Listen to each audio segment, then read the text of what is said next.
Hello, Cryptonauts, and welcome back to another episode of Cryptocurrency Chat. This is episode number 452. Can you believe it? 452 episodes? Oh my goodness, we're so close to 500. My name is Jake Jabarilli, and as always, with me is Blockchain John, the famous, the ultimate Blockchain John is here. Howdy. Let's get into the news. We're trying to change things up, and we're just trying to make things better, so I'm going to hit it. You want to hit with Elon Tesla news? Let's do it. Elon Musk, Tesla still hodling $218 million in Bitcoin. This was written from Jason Nelson, provided by Decrypt.co. Tesla's Bitcoin holdings remain unchanged for the second quarter of 2022, according to documents released by the electric car manufacturer ahead of its third quarter investors' relations call. In Tesla's report released to the public on Wednesday, the company says it still holds $218 million in Bitcoin. In July, Tesla announced that it sold 75% of Bitcoin holdings, around $936 million at the time. After the sale, Tesla reported it continued to hold $222 million worth of digital assets on its balance sheet as of the end of June. During the Q2 investors call, Musk had said the company sold its Bitcoin to free up cash as COVID lockdowns continued in China. Quote, "It was important for us to maximize our cash position given the uncertainty of COVID lockdowns in China," end quote, he explained. Despite that sale, Tesla remains one of the largest holders of Bitcoin by a publicly traded company, after MicroStrategy with 130,000 BTC, around $2.48 billion, and Galaxy Digital Holdings with 16,400 BTC, about $313 million. Musk plans to buy Twitter, and the subsequent legal battle over wanting to back out of the deal did not factor into the decision at the time, nor does it seem to have changed the company's stance on crypto. In September, leaked messages showed the world's richest man having discussions with various tech entrepreneurs, including Block Inc.'s Jack Dorsey and FTX Sam Bankman-Fried, about the potential future of the popular social media platform. One idea floated included adding a payment option for Musk favorite cryptocurrency, Dogecoin. That's a good The idea. idea, Musk said, was to have users pay a tiny amount to register a message on chain, which will cut the majority of spam and bots by requiring zero point 0.1 Doge to post or repost Hey, comments. yeah, that's a good idea. I like that one. That is actually. That's Yeah, that's brilliant. how you prevent spam and bots, man. You gotta pay for it. That's why we were talking about what was it yesterday, the day before yesterday? Was it Red Light Finance, where they have like zero fees? I don't understand how a platform or a blockchain is gonna have zero fees. Like that's where you're gonna get a lot of bots and a lot Yeah. of spam. I Yep. don't understand. Like, did you get any feedback when we went to the blockchain expo about that? No, I didn't talk to them about that exactly. But I mean, I follow it. I get the reasoning, but it feels like it wasn't thought through, despite the fact that they have this huge company that they've already started and they're already doing stuff with. It's like not everybody thinks everything through, unfortunately, before they post or before they take action on something. So it looks like, wow, Well, let's Polytech's see really what contributing to our Twitch channel. I see that. Let's see what Tesla CEO Elon Musk is gonna do with Twitter. Do you think he's gonna get it? Do you think he's gonna Yeah, buy it? he's gonna buy it. Yeah, I think He's he gonna is. buy it, Yeah, really? but Wow. he has to Dude, now. this guy has so much money. Like, why not just create your own platform, or just move over to what Jack Dorsey's doing? I, With I don't Skyline. know. I don't know. I still feel like it was a trolling thing that Musk was trolling, and then he kind of got caught. I mean, it's like his offering to buy for 420. It's like, come on, dude, that's just a troll move. Anyways, let's talk about some illegalities here with Jose Antonio Lance and Venezuela and Russia on Decrypt. Two Venezuelans and five Russians accused of using cryptocurrency to evade sanctions. Oh, really? The United States today announced the takedown of a Russian-Venezuelan network that used Tether to trade outside of traditional banking structures, thus evading international sanctions. I don't know how to put this. A libertarian man is really getting angry at this. One of the most discussed geopolitical scenarios for cryptocurrencies is their ability to evade conventional financial restrictions imposed by world powers against their adversaries. But this workaround is becoming increasingly difficult to execute. A few hours ago, the U.S. Department of Justice announced that it was pressing charges against 5 Russian and 2 Venezuelan nationals accused of maintaining a global network of money laundering, smuggling, and trading with sanctioned companies, particularly the Venezuelan state-owned Petróleos de Venezuela, or SA, PDVSA. According to a press release, the U.S. Attorney, Eastern District of New York, filed 12 charges against Russian nationals Yuri Orekov, Svetlana Kurzurgasheva, Artem Us, Timofey Telegan, Sergei Tulikov, and Venezuelans Juan Fernando Serrano and Juan Carlos Soto. Anyways, per the DOJ's, Serrano and Soto facilitated the trade of hundreds of millions of barrels of oil that were subsequently shipped to Russian and Chinese buyers through the intermediation of Orekov and Orekov and Kurzurgasheva, meanwhile, are accused of smuggling military technology to Russia in violation of U.S. interests. Yeah, there are other countries. We don't own them. Sorry to say. I get why they're doing it, but the document explains that the Russians used several intermediary companies to facilitate the payments. In addition, they made several $1 million transfers in cryptocurrencies to avoid these sanctions. According to sources cited by the block, Orekov told an accomplice, quote, "No worries, no stress. As soon as we start berthing," that's parking the boat, "we will immediately transfer. USDT works quick like SMS," end quote. The case is under the responsibility of the Office of National Security and Crime Section. Assistant U.S. Attorney Artie McConnell is in charge of the prosecution. The arrest and charges were the result of a joint effort between U.S., German, and Italian law enforcement agencies. The PDVSA was sanctioned during the Donald Trump administration along with the country's official cryptocurrency, the Petro. As a result of the sanctions, the United States effectively eliminated the possibility for Venezuela to establish normal commercial relations with any country in the world. Under the sanctions, the United States effectively prevented Venezuela from establishing normal commercial relations with the rest of the country of the world, since whoever trades with the oil companies is exposed to not being able to maintain commercial relations with the North American power, as well as facing other physical and monetary consequences. Wow, I did that in one breath.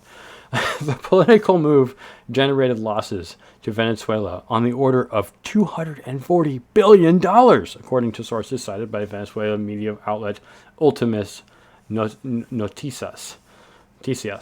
Meanwhile, sanctions against Russia intensified after the invasion of Ukraine.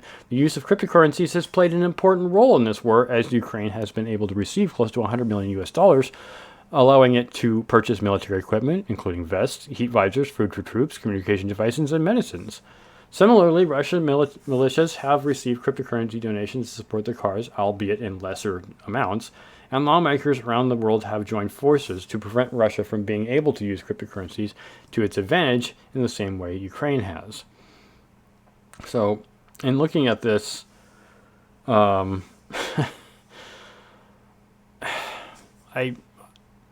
yes, I live in the United States.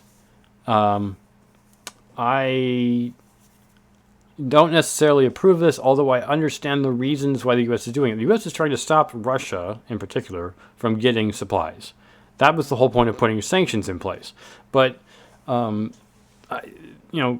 free use of cryptocurrency, as is obviously possible in literally any methodology, although cryptocurrency makes it far easier, is the very reason for cryptocurrency's existence. Not necessarily to do things that are illegal, according to whomever says they are illegal, because all kinds of things. I mean, think about the poor girl who died in Iran. They said not wearing a proper head covering is illegal. But most other places in the world, that's not true. So, did they get to sanction the U.S. for not making all of our women wear head coverings by blocking our cryptocurrency use? And that's what I'm trying to say. Is it the U.S.'s, authority to say what people can and cannot do? That was the whole point that Trey Parker and Matt Stone were trying to make when they made that movie America World Police way back in the early 2000s. They're trying to say the U.S. is basically playing the world police. If you don't do what we say, we're going to mess you up. And that's a very common perspective. Indeed. Yep. And I just don't approve it. I mean, I get it. There needs to be some kind of rule of law.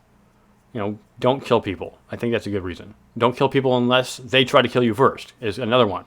But it's like, don't cause harm to your neighbor. Yeah, don't go out of your way to be a dick, So there's all kinds of aspects of things that have been going on in the world that the U.S. has been enforcing its own opinions and rules on the world for a long, long time.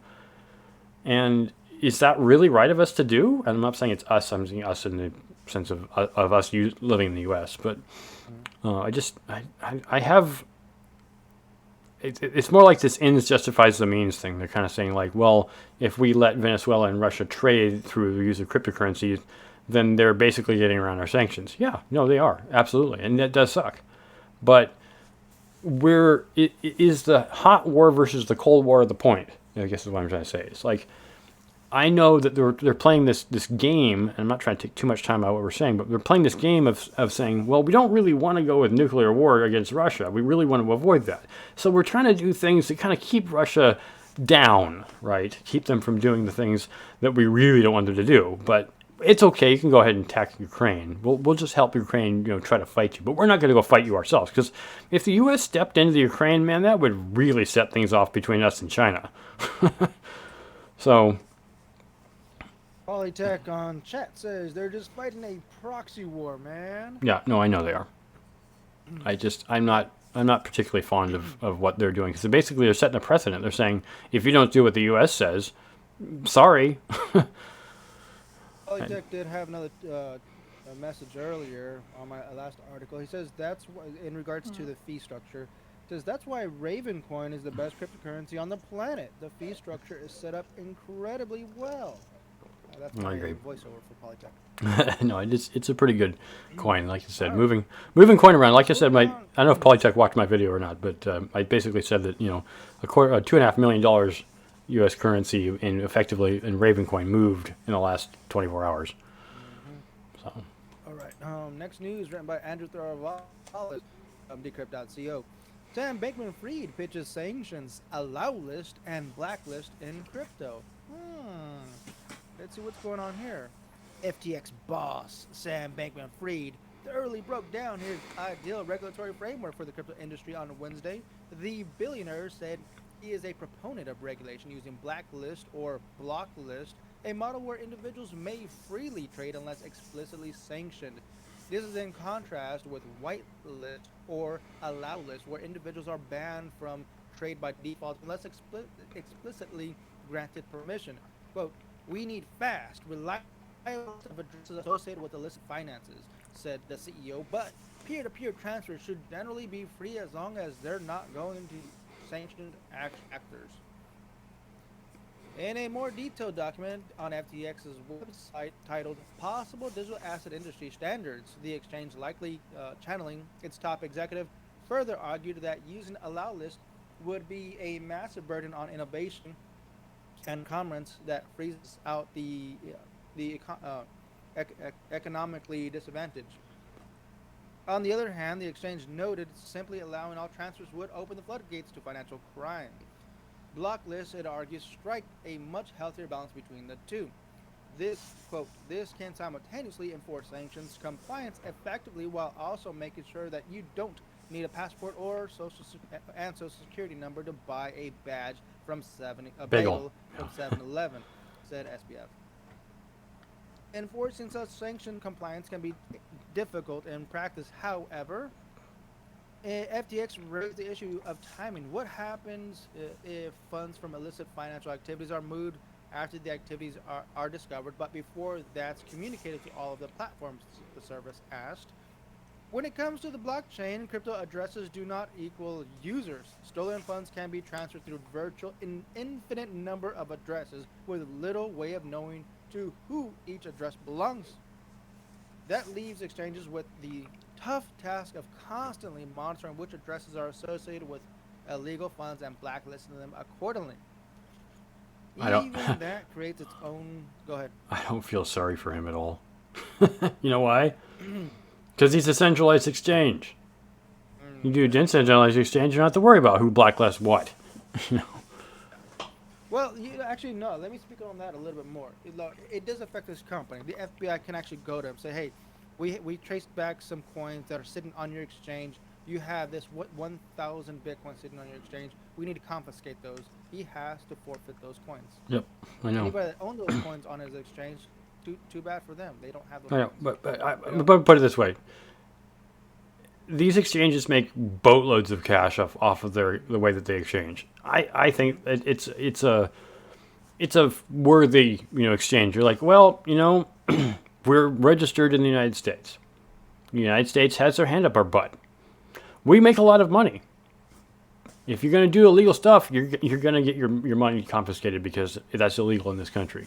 The same thing if you did it in Saudi Arabia. If you're going to go do something in Saudi Arabia that's not allowed there, you have to face the consequences. I don't like it, but you're there, right? You don't want to do it, don't do, as they say, you don't want to do the time, don't do the crime. So, anyway, sorry. Continuing on. Even that creates its own set of problems. In August, a Twitter troll dusted hundreds of high-profile addresses with a tiny amount of tainted Tornado Cash ETH. Shortly after the privacy protocol was sanctioned by OFAC, creating a legal mess for the unwitting recipients.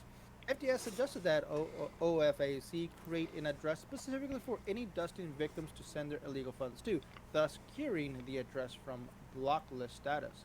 The exchange also recommends that trusted actors maintain their own list of addresses suspected of being related to financial crime, but which are still legal to transact with. In other words, sending sanctioned funds is sanctioned. Receiving them should come with an opportunity to cure, it concluded. Yeah. This is a tough task, no doubt about it.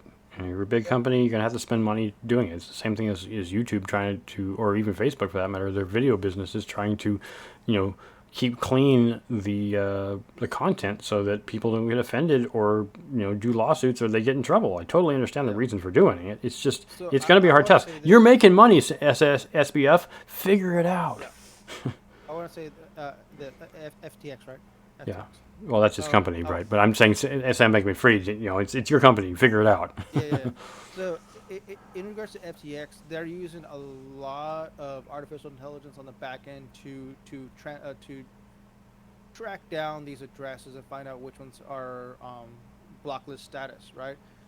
This is pretty much the same, if not more advanced technology that the tax authorities are using. Uncle Sam. And people are like, nah, man, they're never gonna find me. My taxes, I don't have to pay my taxes on crypto. Yes, you do, man. Trust me, they have some pretty advanced technology on the back end, so you don't get caught slipping. All right. Yeah. All right, I'm done. Go ahead. All right. Continuing on. You can read what. I'll read this, but I think that what Polytech suggested in his question is a good thing we can put in the next Twitter space. Draft of DeFi killing CFTC bill has leaked. Here's what's in it. This is by Stacey Elliott, also on Decrypt. The drafts out of the Capitol. Dun dun dun. A copy of the still in progress Digital Commodities Consumer Protection Act, or DCCPA, which outlines how Commodities Future Trading Commission would regulate the crypto industry, has been uploaded to GitHub today. Uh-oh. Which senator did that? The draft appears to show a softening of the language, drew criticism because it could have created a de facto ban on DeFi, a catch-all term for, we already know what that means.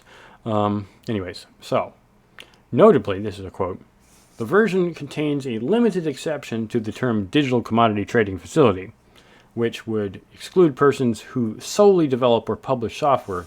This could be a boon to DeFi crypto, quote, end quote, says Gabriel Shapiro, a crypto attorney and general counsel at DeFi Labs, tweeted on Wednesday.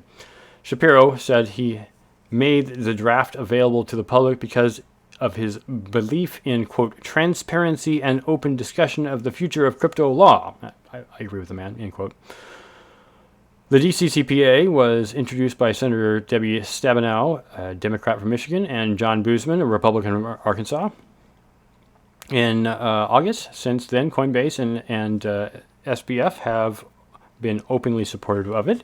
It also gained some traction because it offers an alternative to what has been described as regulation by enforcement strategy from the SEC. But both Coinbase and FTX centralized entities have drawn criticism for supporting a bill that has been interpreted as a threat to decentralized protocols in the industry, such as those that power decentralized exchanges like Uniswap. Here's a quote from Richard Chent on Twitter. On Tuesday night, Bankman Fried wrote on Twitter that he still believes that the CCPA will effectively create a regulatory framework for centralized exchanges without endangering the existence of software, blockchains, validators, and DeFi, etc. And here's SBF's tweet on that. Then on Wednesday, he shared a link to a 3,700-word blog post outlining his thoughts on how the digital asset industry should be regulated. In it, he writes that DeFi is, quote, one of the trickier things, end quote, to account for a regulatory framework. Meanwhile, the crypto lobbyist group Blockchain Association has been vocal in saying that the DCCPA needs some changes lest it create a de facto ban on decentralized finance. Last month, Jake Chervinsky, head of the policy at Blockchain Association, summed up the testimony he gave in a September 15th hearing on Twitter. At the time, he said that the language in the bill would treat all of the crypto industry like centralized entities, but that it would make it difficult for DeFi protocols no more than code to comply with regulations. He then quoted that those comments on Wednesday, adding, quote, I'm hopeful that it can be amended to treat DeFi fairly, but we'll have to wait and see what the next draft says, end quote. And here's his tweet. So we have run into this kind of stuff before, and I'm grateful that somebody was willing to post the content to let everybody see what's going on, because really, who makes the laws but the people who voted for the people to be lawmakers? It's really just our will, the will of the people, that's making the laws. And if we don't like the laws, we should be able to change them. And technically, we are able to change them. It just seems like it's really hard to do that sometimes because there's so many of us. But yeah, I really hope this is really just an update, if anything. But it is important to make note that it is a blanket law will not fit all situations. And we've seen plenty of examples of people making really bad decisions, even in their own centralized exchanges, that lead to theft. So if someone wants to exploit something, or if someone's trying to make something easier for one group of people and not the other, that's where we need more thought on this before we make a definitive law. And even though we make a law, we can still change the law. So anyways, that's all I got to say about that. Let's go to the next news. Oh, next news written by Andrew Thorvalis. This one's once again from Decrypt.co. Coinbase backs Grayscale's Bitcoin ETF lawsuit against SEC. America's largest cryptocurrency exchange, Coinbase, is putting its weight behind Grayscale, the world's largest Bitcoin fund, in its legal battle with the Securities and Exchange Commission, SEC. Grayscale is suing the federal regulators over its refusal to approve the company's application or any other for a Bitcoin ETF. The fund claims the SEC is, quote, failing to apply consistent treatment to similar investment vehicles, unquote, as evidenced by the Commission's willingness to approve multiple Bitcoin future ETFs, but refusal to allow spot market ETFs to go forward. Coinbase's Amici Kurai brief filed with the U.S. Court of Appeals for the District of Columbia on Tuesday levied the same arguments. Quote, both spot and future exchange-traded products, whether tied to Bitcoin or other commodities like gold, platinum, or palladium, create the same investment exposure for investors, argued the exchange. Both products are designed to track the price of the underlying commodity, Bitcoin. An ETF is an investment vehicle that allows buyers to gain exposure to an asset without the need to purchase and hold the underlying asset itself. A Bitcoin ETF, for example, would allow investors to indirectly invest in Bitcoin without buying the cryptocurrency through an exchange and storing it in a digital wallet. Both futures and spot market ETFs essentially achieve the same goal, but through different means. Whereas a futures ETF tracks the price of derivatives contracts, which themselves allow traders to bet on the future price of Bitcoin. A spot market ETF would back its shares directly with Bitcoin. The futures market is also regulated by the CFTC.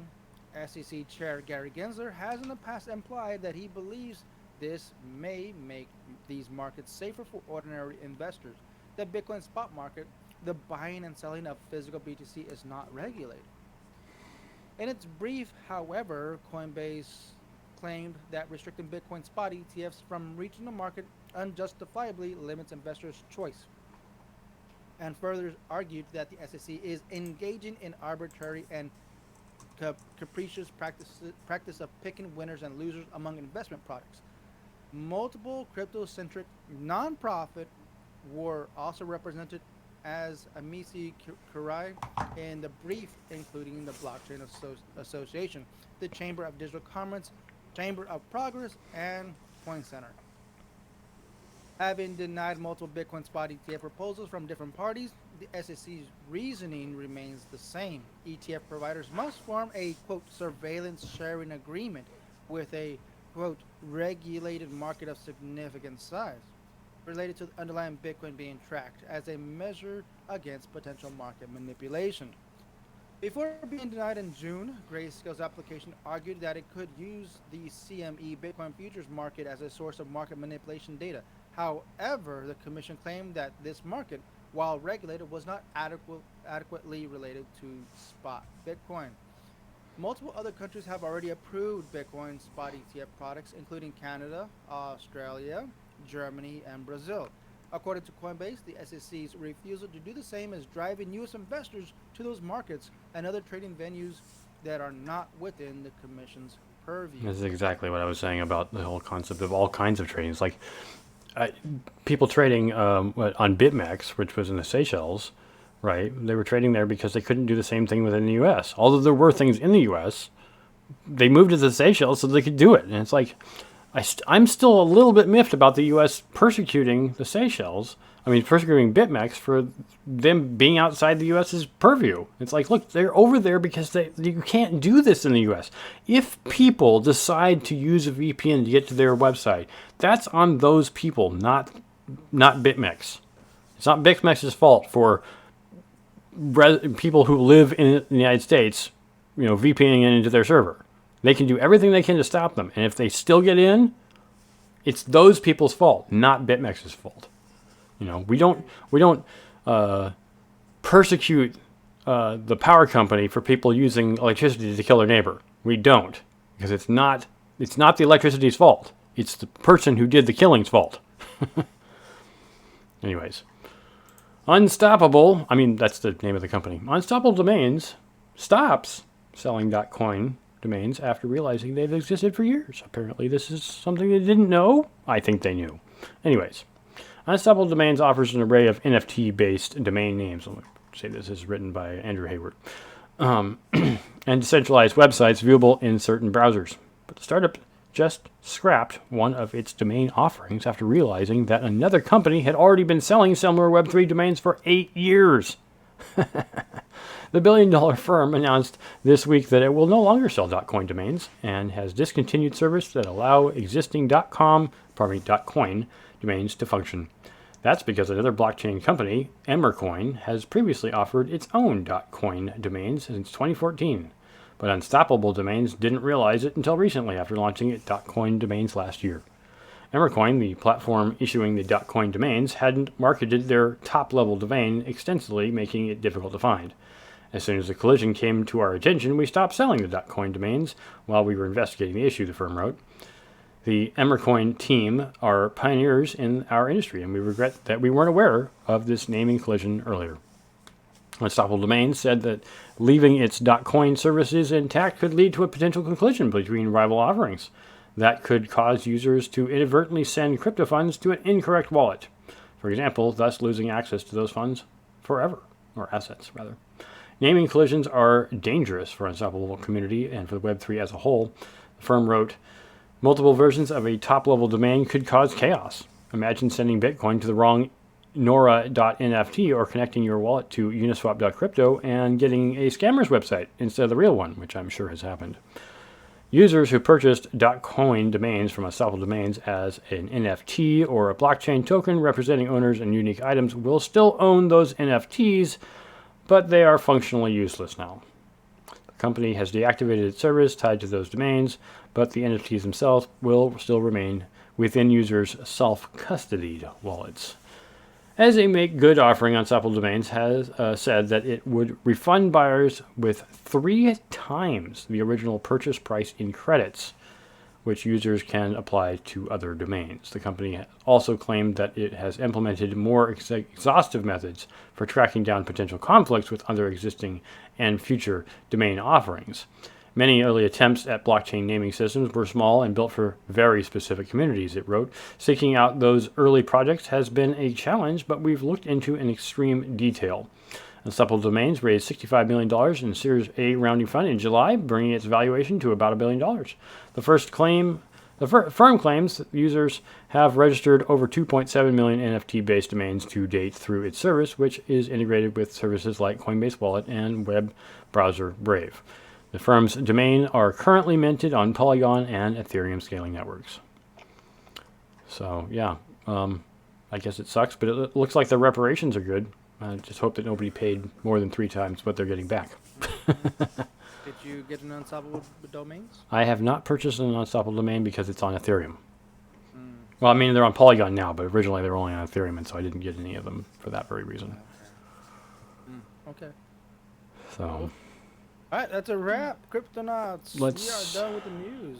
Talk about Raven Global Awards, Ravencoin Global Awards. We got to talk about this. It's happening not this coming Saturday, but the following Saturday. John, please, it's your baby. Tell them all about it.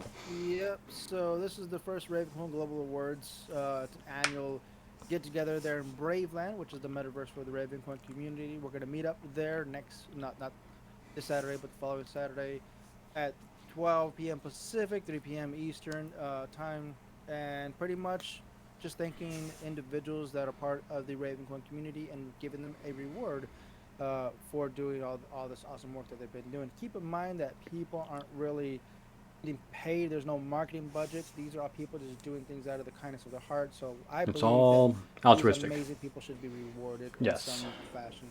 Yes, it's all of their own altruistic desire to do things. They might be making money on the back end in some way, but they're not. The goal is community. So, if you want to learn more, head on over to rvnawards.com.